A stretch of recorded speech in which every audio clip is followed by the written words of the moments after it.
మా చెల్లెలో పొలంలో పడిపోయిందండి. ఇంకా హాస్పిటల్కి ఆదివారం రోజు తీసుకురాగానే ఇంకా పిల్ల కోమాలోకి వెళ్ళిపోయిందండి. ఇంకా రాఘవేంద్ర గారు హాస్పిటల్కి తీసుకొచ్చి ఎమ్మటే ఆపరేషన్ చేయాలన్నారు. ఇంకా ఎమ్మటే ఆపరేషన్ చేశారు.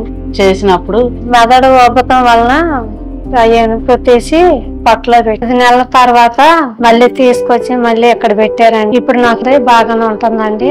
డాక్టర్ గారు సర్జరీ బాగా చేశారండి.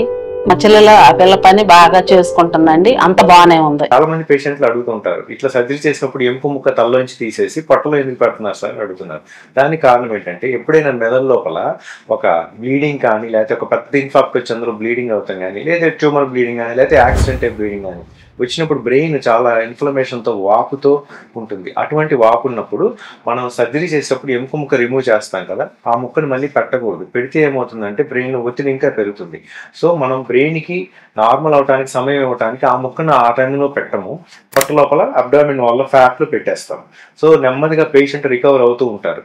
పూర్తిగా రికవర్ అయ్యి పూర్తిగా మెదడులో వాపు అనేది తగ్గిన తర్వాత పొట్ట లోపల ఉన్న ఎముకను తీసి మళ్ళీ రీపొజిషన్ చేస్తాం.